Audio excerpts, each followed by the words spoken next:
What? Good evening. It's lost it again. There it is. It's got it. Good evening, everybody. Hi. Fantastic to be here. We lived in San Francisco 22 years ago before moving up to Portland, and it's great to be back at a venue like this. I want to thank the people at Book Passage for hosting me. Not only hosting me, but being so enthusiastic about the work and bringing me here. And so I'm going to show some work from Burma. I'm going to show it in chronological order. Our first trip was in 1987, and I was still shooting with film. And so you can see, maybe if you can, that that young man is, thank you. Want it down altogether? He has a cheroot, they call it cigar, and he's lighting it with a rope. And that, things back then were really difficult. There weren't a lot of basic necessities like pens, and just a very, very poor country. Back then you could only stay for 1 week as a tourist. And so we traveled around nonstop, hardly slept. And I think you'll see in the work, I've noticed in the presentation, there's this contrast between tension, kind of a heaviness, and beauty, such beauty. This was in Pagoda. It was an initiation for young boys who go into the monastery. And this was 13 years later, 2000, I went back. I hadn't forgotten that experience in 1987. And 13 years later, really not that much had changed. The rest of the world was preoccupied with things like Y2K and the .com meltdown, and but Burma stayed pretty much the same, and there was something still very haunting about the place, and also tense. I got there, and I didn't have I had a general plan, and as a photographer, what I do is I walk around a lot, and I wake up very, very early because of the light. That's so important to make good photographs. You need good light and pay attention to composition, the moment. This was along the docks of Mandalay in 1987. This one went back. But this was included in 2000. I did the project Grace Under Pressure, and that came about very much organically. Nobody paid me to do it. I came back and put together a web documentary with music by a local musician named Rick Heisman. Some of you might know Rick. He is an ethnomusicologist as well. He's done some wonderful recordings over in Burma. I'm going to be using the words Burma and Myanmar interchangeably. And Rick was kind enough to let me use his music, so I put this multimedia presentation together. And it reached a lot of people. It reached millions of people, to be honest with you. And it was great, because back then a lot of people weren't familiar with Burma. It opened a lot of people's eyes here in the States, and I got hundreds of emails. That was very gratifying. And in fact, the documentary was shown at the 10th anniversary for Aung San Suu Kyi in Dublin, 10 years after. So fast forward, 2011. So it's 87, 2000. 2000 was the last year that I shot film. For those of you interested, remember that film? It was nothing to be taken lightly. I shot about 90 rolls of film in 2000 and got out of the country with the film. I was lucky. Other photojournalists weren't so lucky. But back in 2011, I had a great opportunity to teach photography to photojournalists and students through the American Center. And this it's an important time. It's to place it in history. There was an election just 6 months before. Aung San Suu Kyi was recently released from house arrest, but yet it was very tense. So I had to keep a low profile. The previous person who went over was deported. So we had instructions, to go as we're tourists. And I had the opportunity to meet Aung San Suu Kyi that time, but it was wise not to decline that, because to be seen with her would have put me in jeopardy. So I didn't. But I wanted to include this photo to show, because besides photography, I was teaching social media and web technology. And so this, the interface of monks, and because often it was the monks who were instrumental in the fight for democracy, you might say. Also in 2011, I'd like to show this picture because it really illustrates for photographers and just the general public how I work early in the morning, and just these glimpses of how things move so quickly. If you wait a split second, the photo is lost.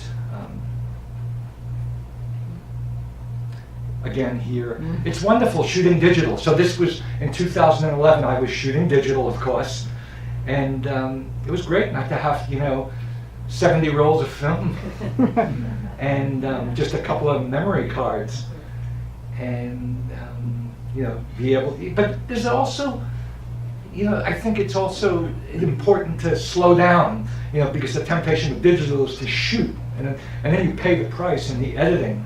That's very cumbersome to have to edit, 40 or 50,000 slides. Yeah, this sort of typical image along the Yangon River with the umbrella. At night, again, thanks to digital, we can now shoot all times of the day.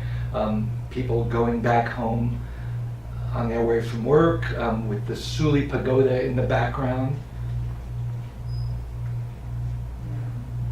So now we're in 2012. It was only 6 months after the previous trip, and I was in Cambodia, actually teaching, and Hillary Clinton had just visited Myanmar, and that was in December of 2011, and all of a sudden things had started, there was some change taking place. There were about 1,200 political prisoners released.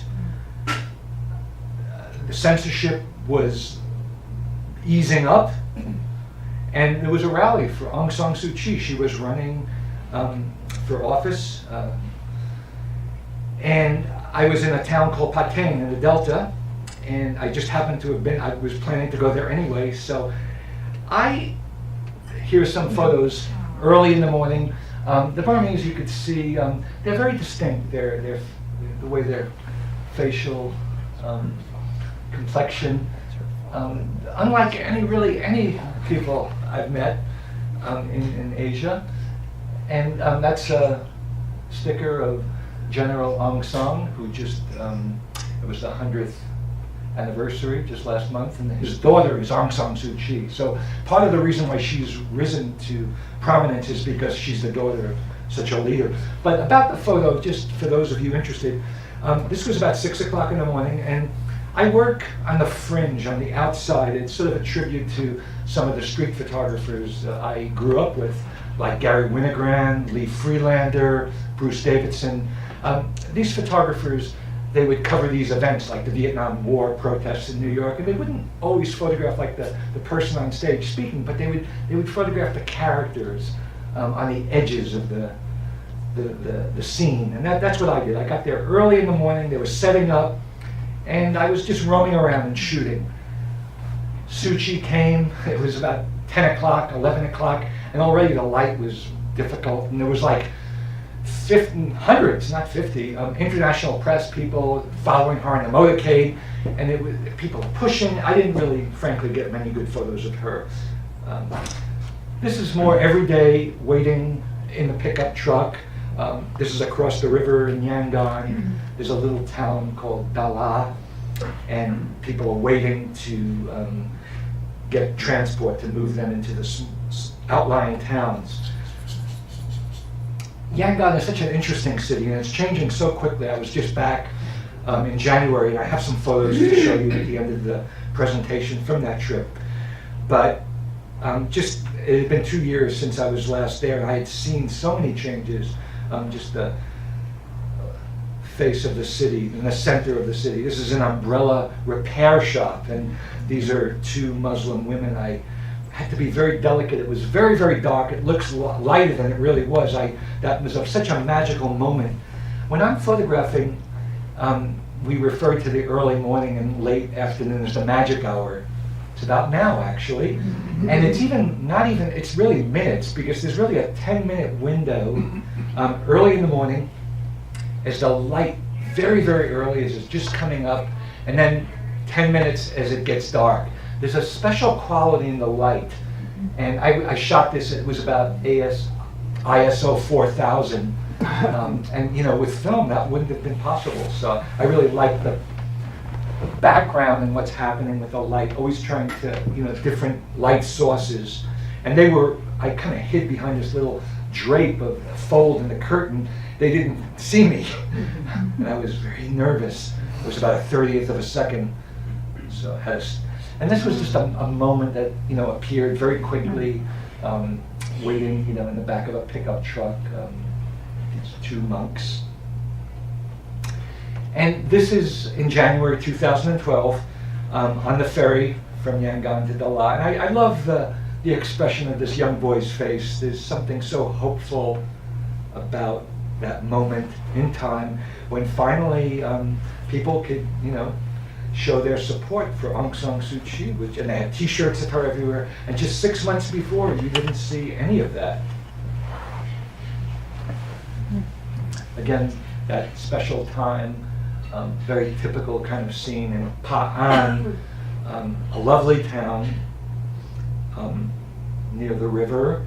And there's a pagoda that's, there's another photograph you'll see how it's situated on the river, a circular pagoda. It's just absolutely beautiful. And these buildings are disappearing now. This was in 2013. I had to knock on some woman's door to get this shot. Strange thing to do. But if I was shooting it up from the street, I saw it immediately, and I said, this is an amazing scene. It wouldn't have been very interesting. You would have had distortion. So I went up this decrepit flight of steps to get on the same level as the people across the street. I don't want to romanticize the poverty in Burma, because it is a very poor country. And hopefully they'll find a balance. There are people working now in Burma, like the Yangon Historic Trust, to preserve the beautiful architecture of the city and not make it like another Singapore. And it's a fine line to keep both the aesthetics and because the plumbing in these buildings aren't up to standard. So there's that to contend with. This was back in Pa'an, that little town I was talking about, and this is in a madrasah. I think you all know a madrasah is a school where young Muslim boys and girls study. And I had been to this place in 2000, the very same place, and back in 2012. And it's somewhat, noisy. These kids are reading from the Quran, and the headmaster is there, sometimes a little strict.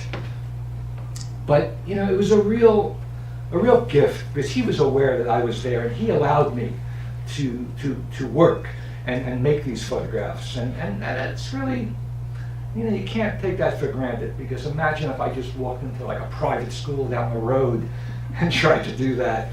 I don't know. If I tried to convince them, it might be a little touchy. So that's a real gift to be able to have that kind of access. Access is very important for a photographer, and it's pretty easy to get over there, even if you don't speak the language. I want to run through these next few slides quickly, just to as an example of the multicultural life in Burma. We talk about that a lot here in the States, but I really believe over there, it's visible. There's a South Indian temple, Chinese New Year, Baptist church, those are Chin. Burma has hundreds of minorities, Karen, Chin, Shan, and a lot of, some of those minorities, in fact, are Christian. Predominantly a Buddhist country, 90% of the people are Buddhist. Just to show you a little example of that. Back in '96, the government decided to change the name of the country, and also to promote Myanmar, no longer Burma, the year of the tourist. It was on or around that time. And they put up these signs for the police to help tourists if they, and they're still up, those signs. I never asked for any help. And this is that river, across the river to Dala from that ferry. It's only 10 minutes. If any of you are going to Burma, I strongly suggest you take this little ferry across, right across from the Strand Hotel. And they're new boats. And there's a new jetty. This is no longer so rough and tumble. It's pretty nice. I mean, it's different. It's modernized just in the last few months. And here's another photograph from 2013 that you won't be seeing in the future with people who just use public phones on the street. Now, that was one of the things that really struck me being back in January. So many people have smartphones. The prices come down. Just a few years ago, it was close to $5,000 for a SIM card. Yes, $5,000. And so, of course, that's prohibitive, and only a very, very select group of people can afford that. Now it's $1.50. You go there and you give $1.50, and I brought my phone and I'm connected, and for another $2, the plan, pay-as-you-go plan. So for a few bucks, I was set. For a few weeks, I was connected. So that is going to it makes for a lot of change. The exchange. Another photograph of that pagoda in Pa'an that I showed you before. Yeah, there's no doubt that Burma is such a beautiful country. You've spoken to people who have been there. In spite of the politics or however you feel, there is a sense of,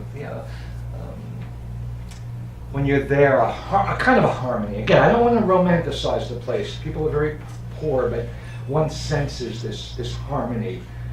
I think even the most jaded New Yorker would admit that. This is typical on the back of pickup trucks, transport. Another example of change, how quickly that building with the red scaffolding, that is currently like a very modern building when I was there, with a Chevrolet dealership.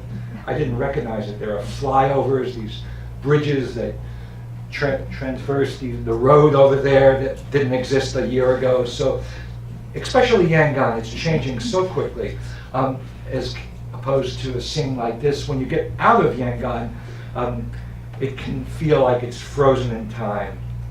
Things really haven't changed much.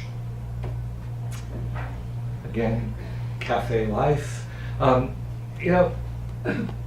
This man on the right, he's listening to a transistor radio, probably listening to a Voice of America broadcast, getting his information. And it's sad to look at this photograph because that man is probably younger than me, and he's lived a really hard life. He's so skinny, and a lot of the people live like that. When I showed this photo in Yangon, all of my Burmese photographer friends were very impressed. They said, "How'd you get that? How'd you get that photograph?" Because the headmasters and the teachers they don't allow the students to be photographed. But I kind of just did it real quick. I was on the outside. They said, "Were you on the inside?" I said, "No. It was right down the street from my hotel, the Queen's Park Hotel." know in East Yangon. I often stay in that neighborhood. So I get to know somewhat the people there. There's a long story. I'll try and go through it quicker. Behind this photo, it's very sad, very, very sad, the circumstance. 3 weeks later, there was an awful thing that happened in Mathida. This is in central Burma. Was one of the initial places where the Buddhists and Muslims were fighting each other, and there were close to 50 Muslims killed and tens and thousands of them displaced. I had spent 3 days in this town, and this was a bride, for real. She was waiting for the groom to show up in a beauty salon, and that's a graduate. So I walked in at 6 o'clock in the morning, and I was half asleep, but I saw this picture and I said, oh my God, this is amazing. So she was kind enough to just kind of not stare I didn't want her to stare at the camera, because that would totally change the photo. So I was able to shoot maybe 20, 25 frames. So yeah, for you photographers out there, I don't like to shoot a lot, but when you're in a moment, a scene, we say when you're in the zone, then you know you shouldn't hold back. Because if you move a fraction of a, left or right, millimeter up or down, the photo is completely changed. And here they are leaving the beauty salon, going back for breakfast. Dressed so lovely. These are some Kachin young people in church. Early morning at the fish market, hardly any light, but again, because of these amazing digital cameras now, you can actually get an image with such little light. There's no flash or anything like that. So now I have the last dozen or so slides. These are from January 2015, just 2 months ago. This is Christmas Day at Shwedagon. Shwedagon is the most incredible pagoda. It's the most important pagoda temple in Burma by far, and it's in Yangon, situated up on a hill. And when you get up there, you just can't help but feel spirituality. And it's also a social situation. So now you're seeing people with tablets. It seemed like everyone had a smartphone, not only the tourists, but the Burmese as well.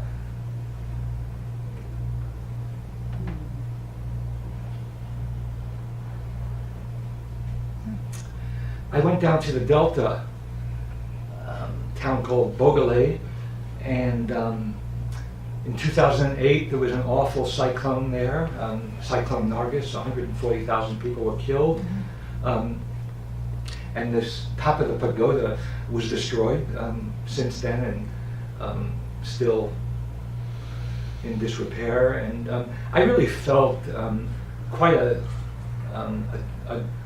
gap. Even Burma itself is quite poor, but in the Delta, the people, it was even another level of poverty. Reminded me of Bangladesh in a lot of ways. Along the waterways, people working and fishing.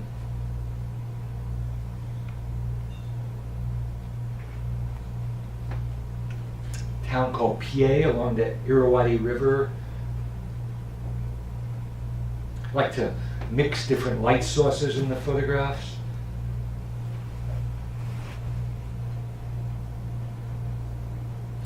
And this is in Yangon, and sadly some things don't change.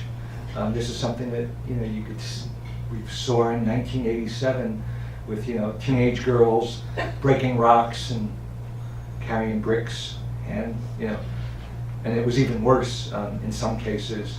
I'm not saying this is not forced labor, but I guess maybe some people would argue it is almost. And the hat is so incongruous, that bonnet. You have to be fast to make these pictures though, because right after they noticed me, the guys, the other workers, they were joking and everyone was laughing and everything was lost. It was finished. No more photo. So you got to be quick. And I was waiting for that moment along the river, and again that split second smoke and movement. Of course, I wasn't able to be aware of every person in the frame, but so in a case like that, I was saying before, you can feel the intensity of the moment. You don't hold back. And then in the editing is very, very important in photography. It's very different than when you're out there photographing. We could talk about that later if you like. This to me is very important. I call this illusion and reality in Burma. There was a group of, it was like a government organization. There were like these 5 guys videotaping these dancers, these kids. And then, it was like for a promotion, it was in front of the market, Mingala Market in Yangon, for those of you who are familiar. And you could see the t-shirt of the kid, he's dirt poor. And you see the people in the background. And then these people on this pickup truck with the megaphone, they took this candy, these little candies they were throwing at the crowd. And then they snapped their finger, and then the kids started dancing again. So it's like such a weird mix and an illusion, because the way they were dancing, if you would have stumbled across that, you would have, it's so graceful and like the high society, the way they moved, but it's not always the way it appears. So I tried to capture that in this little boy's face. Again, in the Delta, certain tension, and they were aware that I was there. It was just more of a formal portrait. This was very interesting. It's called a Nat Pui. So I was very lucky. I had met a young photographer, journalist, who took me around and got me into this event. I had experienced a Nat Pui in 1987 and never was able to see it again, but he took me, and it was extraordinary to be inside this shack with some of these women are transvestites, and they're mediums, basically. They receive the spirit, and they, there are 37 nats, and I don't want to get into it, how much it's related to Buddhism or not, but it reminded me very much. I lived in Brazil for 2 years, very much of the Afro-Brazilian religions, candomblé, where in fact it's the same thing. There are people who are mediums, they're very sensitive, and they're possessed, basically. And each of the deities, I'll call them deities, the nats, they have different characteristics, and they drink a lot, and there's very, very, very chaotic music playing with gongs that reminded me of Rick very much, with the saxophone. It's like free jazz, and the little kids are there, and the moms were giving the kids cigarettes, like to smoke. So I couldn't understand anything, and that was okay. I was just photographing, and it was no problem. On the other hand, a different mood. In the small town I visited, a lot of people wanted to talk to me. These were men who were my age, former political prisoners. The man on the left was a lawyer, and they wanted to talk and were curious. They didn't hold back, and just about what they're living through, and they're all now on Facebook. And that guy, I took the photo of him on the left, and it's great now because people can get that picture right away. He friended me, he got his picture, and then I was posting another picture the next day, and he was liking the picture of this guy. And not only that, he took that picture of him and he used it as his profile picture. So it's great, the digital technology, how it's changing. But I must say, I spoke to lots of people on my last trip, hundreds of people, and at the end of the trip, one young Muslim woman asked me, well, what did you learn? She said, what did you learn from your trip? What do you think? And I would say, if you asked me that, that change is not really coming quick enough to Burma right now. Economically, they're still going through a lot of turmoil. So there's a lot of room for improvement. And I would say most people who I spoke to, that's what the message I got from them. I'll end it, this is the last slide. Now just as an example, the Burmese, they have the older people speak English. You know, it was former British colony. They have a very funny way with words. They're very direct, in fact. And they would these almost like, I don't know if euphemism is the right word, but they would say to me before I said anything, they'd say, like a taxi driver. Whenever I would always be curious, what's this going to be about? This conversation.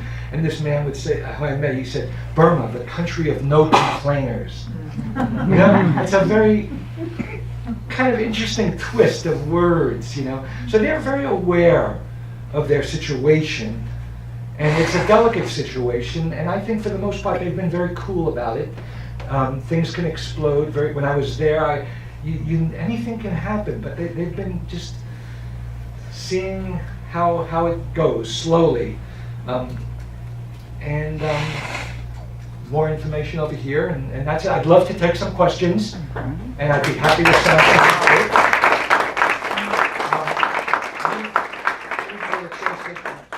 Much about the book. I just want to briefly, you know, we did this book project that was over 25 years. I mean, 25 years the work from that period, but it was a very interesting experience putting it together. It includes 6 different interviews with some very prominent Burmese writers, former political prisoners, and the process of putting the book together is very interesting for a photographer. I grew up with books, and in terms of like as an art form, a book is something, you know, the sequencing, the layout, it has a lot of elements in it that, you know, I love the web, I put a lot of my work on the web, but there's something real about a tactile feeling of a book. When you hold it, you can go back to it. The problem with the web, often with, like I was thinking of doing an app before, and the apps look wonderful, but you have so many apps on your tablet, you often don't even look at them. So that was part of the reason for doing the book, and I'd love to hear some questions. Go ahead. Sir. Obviously, this isn't just a piece of work for you. This is a major piece of your life. What about Burma has the magnetism that drew you into this one country in the world? Well, of course, it's the people.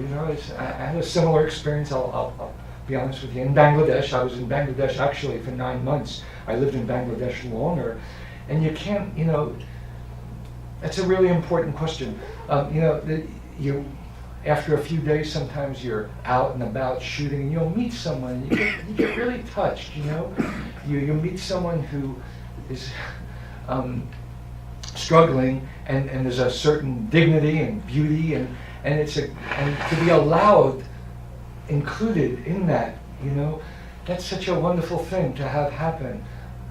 So that's really what did it. In 2000, I remember that was a turning point, and I did Grace Under Pressure. I met the students along the docks. They were not only workers, they were students. The universities were closed. What a hard life. And they were telling me their story in a way that wasn't like not complaining. It was almost like that country of no complainers. They would do it with a funny twist, like a joke, a double centennial. And so I felt that I had to kind of transmit that experience with the photos. Yeah. Yes.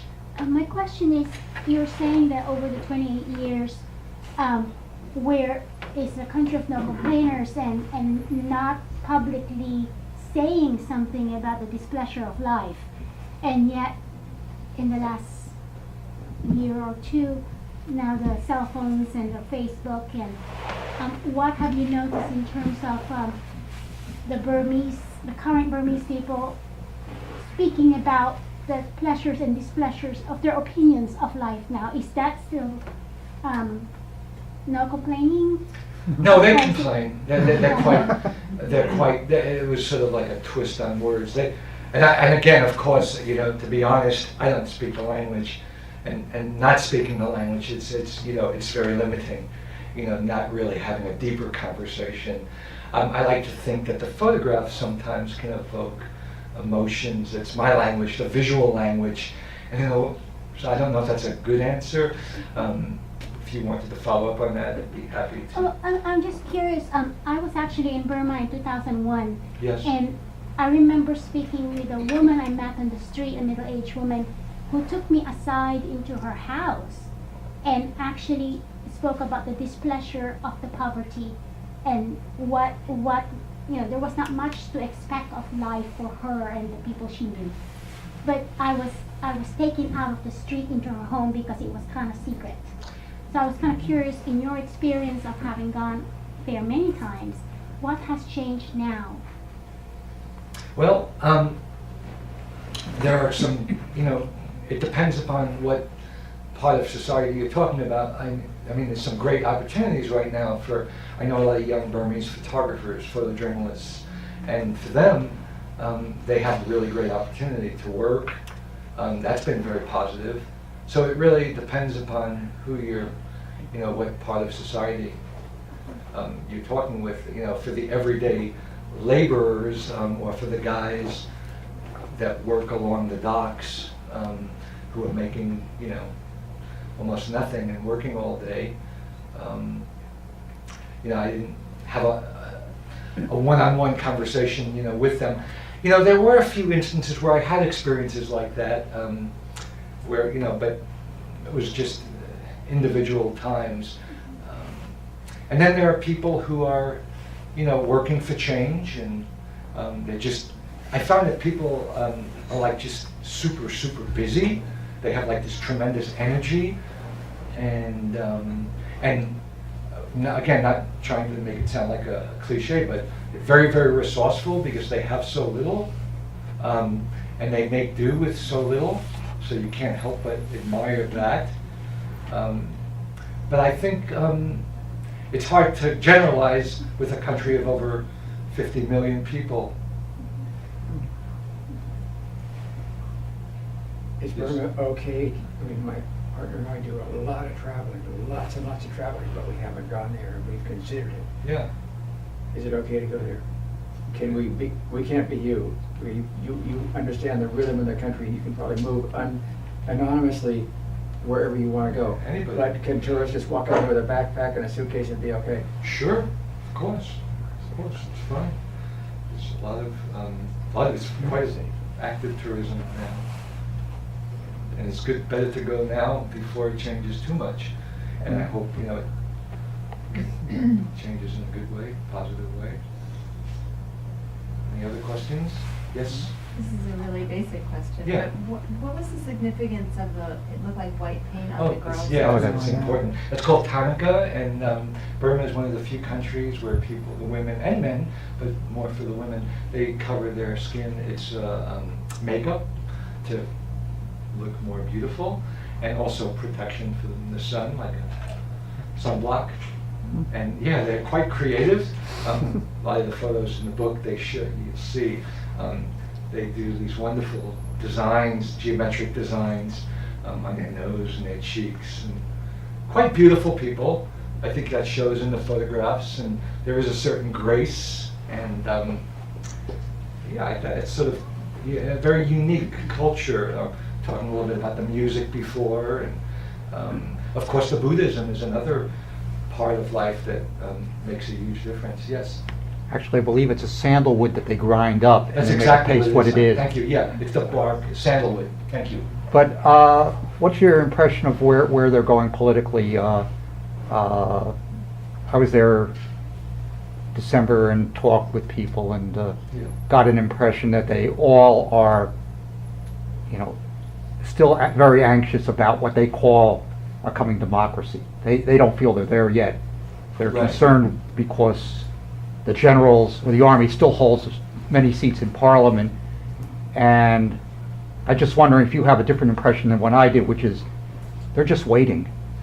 It is a certain feeling. In a lot of the photographs, I think it kind of shows that waiting. There's a bit of a melancholy in the photos, a kind of a sweet beauty that one can sense. And really, nobody knows. Nobody really knows what could happen. Elections are going to be supposed to happen in November, but anything can happen before then. Like I said, I think for the most part, the Burmese have been very cool. We've seen, in other parts of the world, Arab Spring, things have, gone back to the way they were, and a lot more violence. And I hope that things continue. It was very sad, troubling this past week with the students. There were 150 students arrested, some were beaten, and that's sort of like brings back the bad old days. Yes. Is there any military presence there? Oh, of course. I mean, is it obvious to you or? Yeah, it was more obvious back 15 years ago, but now we're seeing more in this, like I was saying about the student protests, we're seeing more of these soldiers. They wear these red scarves and helmets, and they're uneducated peasants themselves. So, it just takes one silly move, which is what happened, for it to ignite, and that would, that could cause more repression and problems. Yes, Greg. I really like the book in part because, in addition to the great photography, there's some really good texts in there. I was wondering what your process was to come up with the topics, and to get. You also have some very prominent people who contributed, and how you were able to get those people. Yeah. Well, big thanks to Francis Wade, who is a young British journalist who was based in Bangkok. I had met him over in Burma. We had done a small project together, and he's a great writer. And so I hired Francis to write the introduction. And Francis, it was actually his idea to suggest some of the writers, former political prisoners, to interview, just to provide some backstory about the photographs, some more analytical information, some of the words that photographs needed. It was a fine line because it's primarily a photography book, but of course, I think it's really easy, if you're interested in the biographies. All of these people have written books, and you can learn more just through a click. Pasquale Cotu is one of the people. He's wrote a wonderful book, The Land of Green Ghosts. It was a best-selling book about 15 years ago.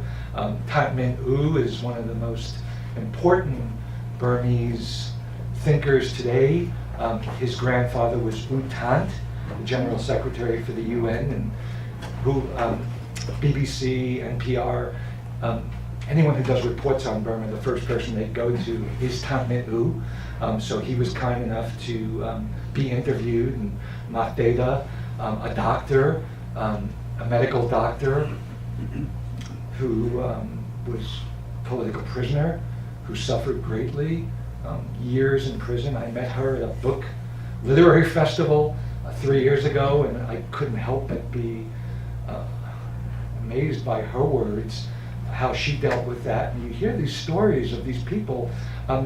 They talk about being in prison and these conditions that they've lived under for years, abominable prison, and they often it was their religion, their Buddhism, that got them through, and it's hard to believe. So I heard her speak, and I said, I went up to her after I said, I really want to meet you, and I met her the following week and told her about I don't even think it was a book project at that time, but I just wanted to stay in touch. I bought her book. She had spent some time here in the States, and then when we did the book, Linda Sladek, who worked with me on the book, she did quite a bit of the editing and project management, putting it all together with me. We decided she would be a great person to be part of it, so we had her, and then we had Nathan Lott, a young man who was a blogger, sentenced to 30 years in jail in 2007 during the Saffron Revolution. He was released, but he was a PEN award winner, and he's still working now, and a few other people. So we tried to have a cross selection of people to provide some insight into what's happening, and of course, like I said, there's a lot of other information you can get from just kind of dabbling in the book. I'll take one more question and sign books if you like. Yep. Well, on that note, yes. The light quality and color are just so amazing. And you talked about how there are certain times of the day, but are there also certain types of weather that you like to photograph in most? Yeah, well, I think you know, they call Myanmar the Golden Land, and it really is. The light is very golden. It's very unique, and the winter time, I think, is probably the best. You know, from November to March, it's a clear, crisp light, and yeah, it has a golden quality to it. So, as a photographer, that's something that is, you know, one of the most important things for me. You know, in that right kind of light, you can do wonders for making people look quite lovely. Thank you very much. Thank you.